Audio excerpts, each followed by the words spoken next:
أعوذ بالله من الشيطان الرجيم بسم الله الرحمن الرحيم الحمد لله رب العالمين والصلاة والسلام على أشرف الأنبياء والمرسلين وبعد. Nous voici dans la vidéo concernant la bombe atomique Habashiyya mondiale numéro 2. Alors, que s'est-il passé dans cette histoire? Voici les textes produits par l'association Habashiyya. Donc vous voyez, Ash-Sharh al-Qawim, fi Halli al-Fadhi al-Sirat al-Mustaqim. Ils nous disent Ta'lif Khadim Ilm al-Hadith al-Sharif al-Shaykh Abdillah al-Harari al-Ma'rouf bil-Habashi Ghafarallahu lahu wa liwalidayh. Donc vous avez l'édition de 2002 et on est en page 70. Voici le passage qui constitue le problème. Agrandissons, comme d'habitude, pour voir ce qui se passe et ce qui a été dit. Donc en arabe, je vous laisse prendre connaissance. Et voici en français. Le muhaddith Abdullah al-Harari, que Dieu lui fasse miséricorde, a dit « Remarque, il y a ici un point utile et important, à savoir que lorsqu'un individu tombe dans une mas'ala dont il ignore le jugement et qu'il témoigne par précaution, afin de se défaire d'elle dans le cas où elle aurait été de la mécréance, puis qu'il lui apparaît par la suite qu'elle était de la mécréance, si cette mécréance n'était pas ce qui est de l'ordre de la mécréance claire comme insulter Allah, alors ces témoignages lui auront été utiles, s'il était scient de ce par quoi l'on connaît la mécréance. En revanche, s'il s'agissait d'une mécréance claire, il lui est indispensable de témoigner fermement pour se débarrasser de cette mécréance. Donc ici, il nous dit que quelqu'un qui a fait quelque chose et qu'il suspecte que c'est de la mécréance, mais il n'est pas sûr. Et il ne sait pas, c'est le jugement, c'est haram, c'est du kufr, il ne sait pas. Et il veut se débarrasser de ce cas-là, dans le cas où ça serait de la mécréance. Et il ne s'agit pas d'un truc clair comme insulter Allah. Alors, il nous a dit que il n'a qu'à prononcer les deux témoignages, dire La ilaha illallah Muhammad Rasulullah par précaution, avec l'intention que si c'était de la mécréance, alors ce témoignage-là le fait revenir à l'islam. Voilà ce que nous a dit le Cheikh Abdullah et ce que ils ont mis donc dans le livre attribué au Cheikh Abdullah, rahimahullah. Le Cheikh Abdullah a bien dit cela. Oui, c'est formel. Le Cheikh Abdullah a vraiment, clairement, bien dit cela. Le Cheikh Youssouf al-Munawi l'a entendu lui-même de la bouche même du savant, par chaîne de transmission ininterrompue avec zéro maillon entre l'élève et le Cheikh. Bon, ici, ne faites pas gaffe, le livre, j'ai pris juste pour la photo, pour avoir le Cheikh al-Munawi. C'est pas de ce livre-là qu'il s'agit, c'est pas grave. Donc, le Cheikh Abdullah, rahimahullah, a dit cela, et le Cheikh Youssouf al-Munawi témoigne qu'il l'a entendu à plusieurs reprises de la bouche même du Cheikh, pas qu'une fois. Le Cheikh Youssouf al-Munawi a aussi fait lire cette mas'ala-là sur le Cheikh Abdullah par le Cheikh Mohammed Bakri, un des plus grands élèves de la Jam'iyya, de l'association Habashiyya. Et donc nous avons encore transmission, et là le Cheikh al-Munawi, transmission de la part du Cheikh Abdullah avec un maillon entre lui et le savant, et aussi avec le Cheikh Youssouf al-Malla, il y a transmission. Il a aussi fait lire donc la mas'ala en question sur le Cheikh Abdullah par le Cheikh Youssouf al-Malla, nous donnant encore donc une chaîne de transmission supplémentaire avec un seul maillon entre l'élève et le savant. Et il y a nombre de personnes qui ont entendu ceci de la part du cheikh Abdullah rahimahullah lui-même. Voilà. Alors, 25 ans au moins après cet enseignement, 25 ans au moins après cet enseignement-là, en l'année 2005, l'inoubliable année 2005 pour ceux qui l'ont connue. À nouveau se préparait mondialement un événement sans précédent. De la maison mère au Liban se préparait à nouveau, se prépara le ciblage de toutes les succursales de l'association Habashiyya dans le monde. Et une bombe phénoménale allait éclater. Une bombe qui allait faire bien des dégâts. Puis ça a été la déflagration à nouveau.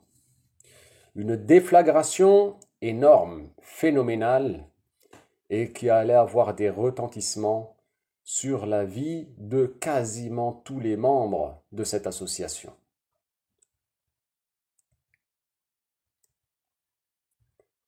Mustapha a questionné le cheikh Youssouf al-Mounawi sur la question. Et voici le dialogue qu'ils ont tenu. Alors, le cheikh al-Mounawi, après avoir été un peu questionné, il a dit « Oui, c'est cette mas'ala pour laquelle certains disaient « Allahu a'lam » quant à l'état du cheikh Nizar à sa mort. Et Mustapha lui dit « C'était donc avant 1995. C'est ce que je veux savoir. Depuis quand ?» Le cheikh al-Mounawi lui répond « Oui, c'est cette mas'ala qui était répandue depuis une quarantaine d'années chez eux. Ils n'en parlaient pas en blâme à son sujet, si ce n'est après la mort du cheikh Nizar, 10 ans environ après ou plus. 1980, la date la plus ancienne qu'il peut confirmer, il répond « Je les ai connus en l'an 1981. Et cela était connu chez eux, cette expression concernant le témoignage par précaution. Je ne sais pas quand elle a commencé, mais c'était avant 1981. Ok, bien. Barakallahu fik, très utile. Donc comprenez que le cheikh Nizar, rahimahullah, étant mort en 1995, c'est-à-dire en fait qu'il y a des ahbash qui, à raison de cette mas'ala-là, on dit que peut-être le cheikh Nizar, il est mort mécréant, parce qu'ils ont entendu de lui, etc., qu'il a appris ça et qu'il a enseigné cela. Qu'il a enseigné quoi? Ce qui était, selon eux, de la mécréance. C'était de la mécréance, ce qu'a dit le cheikh Abdullah, selon eux. Oui, oui, oui. Le cheikh Abdullah, selon eux, là, ce qu'ils ont eux-mêmes enseigné dans le monde pendant 25 ans, au minimum, était de la mécréance. Mustapha questionna, afin de recouper les informations, le cheikh Renard. Voici la teneur de leurs propos. Je lui ai demandé « T'as vu cette mas'ala? Ça a explosé quand ?» Alors il m'a répondu « Je crois que c'était en 2005. » Ça a fait un tsunami aussi. J'ai cru comprendre que Al-Mounawi confirme l'ancienne version dans sa vidéo numéro 4. Ai-je bien compris? Est-ce bien ce qu'il dit? Qu'il a entendu cela du cheikh, lui, ainsi que Cheikh Mahmoud, Mohamed Akhras, etc. Oui, tu as bien compris. Moi, je suis venu en 2007. Et en 2007-2008, on m'a enseigné, mon cheikh, à Strasbourg, l'ancienne version. J'en suis formel. Puis, je n'ai plus jamais entendu parler de cela, si ce n'est en blâme. Cela m'a posé problème durant des années, et on ne m'a pas avoué qu'il y avait un rectificatif. Sûrement car j'étais un nouveau, ce qui mène le nouveau à se blâmer lui-même. On m'a dit, si tu fais une chose dont tu ignores si c'est de la mécréance, et que tu vis dans une contrée éloignée des savants, tu peux faire les témoignages de précaution et, dans le cas où ce serait de la mécréance, ces témoignages t'auront été utiles. Je n'ai pu comprendre ce qui m'est arrivé qu'en 2020, grâce à l'honnêteté du Cheikh Al-Mounawi. Il suffit de laisser les petits assis. Oui, j'ai assisté dans un cours, avec tout le monde présent, à l'enseignement de ce que vous aviez entendu tout à l'heure, la version 1, hein, si l'on peut dire, concernant cette mas'ala. Et le Cheikh Renard nous explique de toute façon lui-même quelle est la deuxième version. Alors, il nous dit, du coup, Mounawi n'a jamais dit comme ce qui se dit maintenant. Du coup, ça fait longtemps qu'il est théoriquement considéré mécréant par la fatwa mise à jour. Quelle est donc cette mise à jour? Eh bien, il nous le dit. Il nous dit, mais le souvenir que j'ai, c'est qu'avec la fatwa mise à jour, que le cheikh aurait dit non, j'ai jamais dit ça. Comment peut-il revenir à l'islam alors qu'il ne sait pas si c'est du kufr? Bon, dommage que je ne puisse plus demander au cheikh. Bon, je te laisse, j'ai des vidéos à regarder. Donc en fait, ils nous ont dit que celui qui croit à la version numéro 1 qu'ils ont enseignée pendant 25 ans au strict minimum, ils nous ont dit que celui qui croit cela, que c'est de la mécréance. Parce que ce serait de la mécréance que de croire que témoigner sans connaître le jugement pourrait faire revenir à l'islam. Et ils nous ont dit que c'était du kufr. Donc, selon eux-mêmes, ils ont répandu le kufr sur la planète Terre pendant très très longtemps. Et plein de ahbash ont eu des enfants de fornication. Plein de ahbash sont morts mécréants, kuffar, pour avoir cru les ahbash qui leur disaient que ceci, ça fait revenir à l'islam, témoigner sans savoir le jugement dans le cas où on a le doute en le faisant par précaution. Donc ils nous disent que finalement, eux-mêmes ont mené les gens au feu de l'enfer éternellement à jamais. Ils nous disent qu'ils ont mené des gens, au feu de l'enfer, éternellement, à jamais.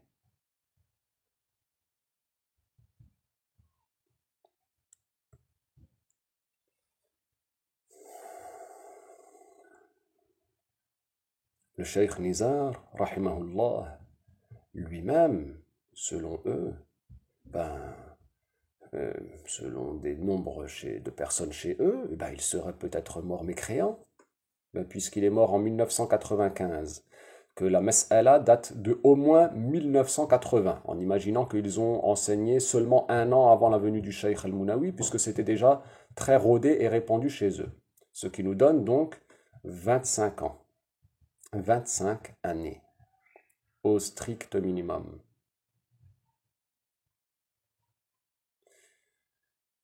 Et le Cheikh Nizar étant décédé en 1995, le Cheikh Al-Mounawi ainsi que le Cheikh Renard nous donnent la même date approximative, 2005. 10 ans après la mort du Cheikh Nizar, rahimahullah. Donc le Cheikh Nizar serait éventuellement mort mécréant selon la fatwa Takfiriya Habashiya, la bombe atomique mondiale numéro 2. Voilà ce que nous disons. Au regretté Cheikh Nizar al-Halabi, que Dieu lui fasse miséricorde. Nous autres réveillés, n'émettons aucun doute quant à ta mort sur l'islam et nous te regrettons amèrement, car tu n'aurais jamais laissé la situation dégénérer à ce point. Tu n'étais pas un lâche et tu reconnaissais tes erreurs haut et fort sur le minbar, disant explicitement que vous aviez, certains dont toi-même, péché dans telle ou telle chose en public par ignorance. Par Allah, nous t'avons vu grand en cela. Ceux qui te suivirent laissèrent la situation gangrénée au point qu'ils se sentent incapables de revenir sur leurs erreurs après s'être tant entêtés.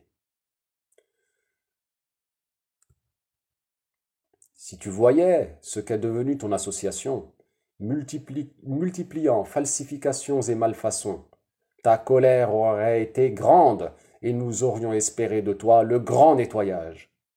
Un cheikh de France m'a dit, conscient de combien mauvais sont les irresponsables de ce pays, quand il y a des corrompus à bord du navire, Mustapha, il faut les passer par-dessus bord. Je lui répondis, ce bateau est bien trop corrompu à présent. Pour se sauver, il faut passer par-dessus bord.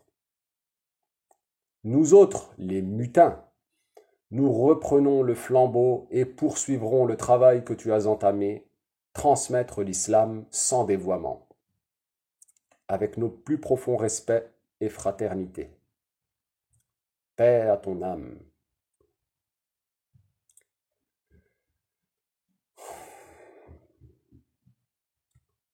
Ainsi, les Ahbash ont enseigné, selon eux-mêmes, de la mécréance.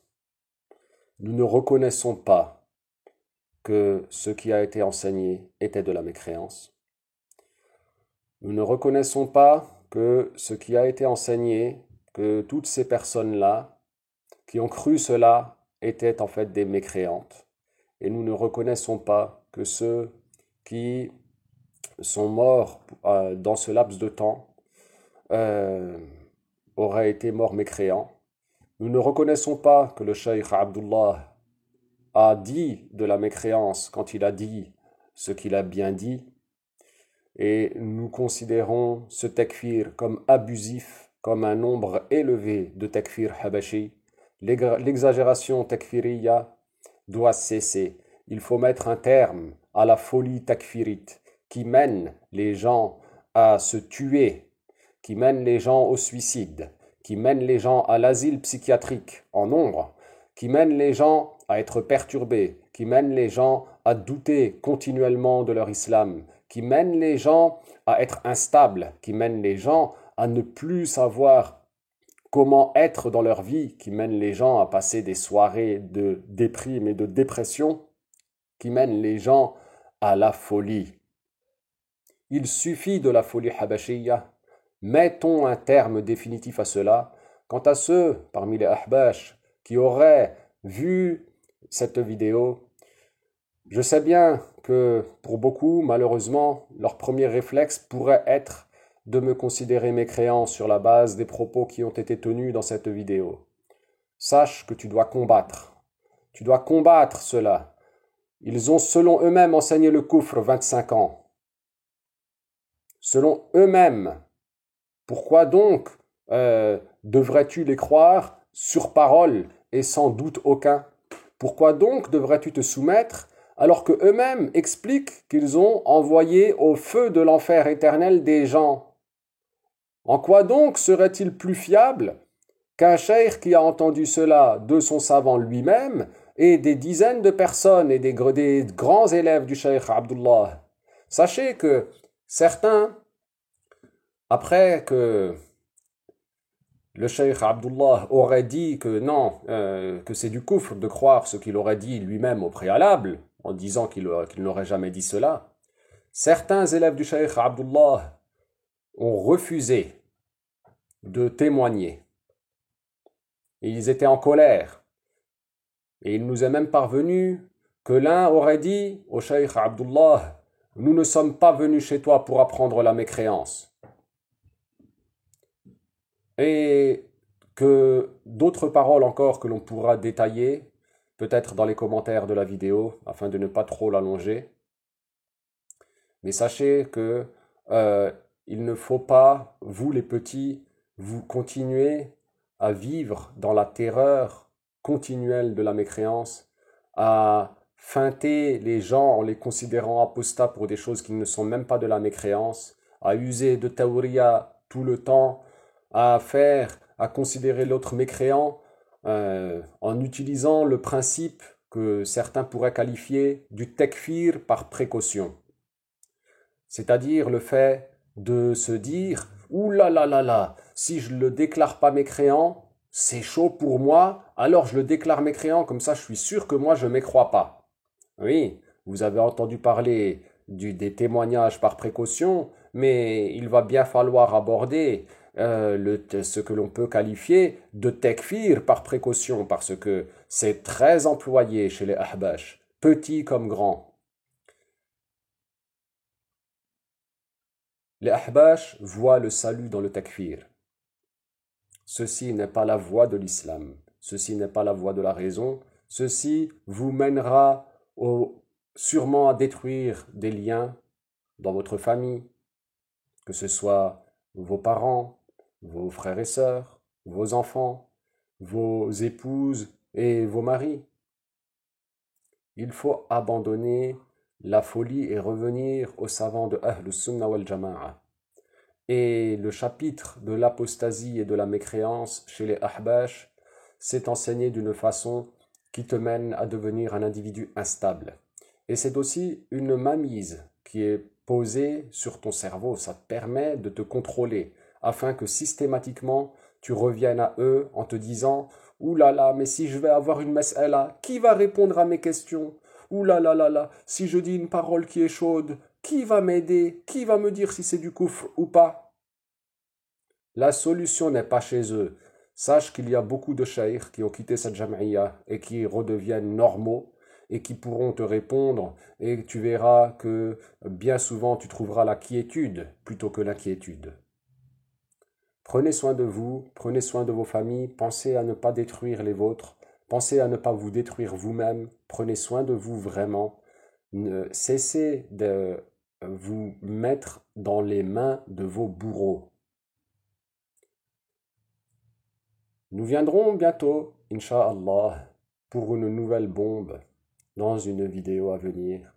Malheureusement, il y a encore beaucoup à dire concernant l'explosion habashiyya. Tels sont mes propos. Walhamdulillahi awwalan wa akhira.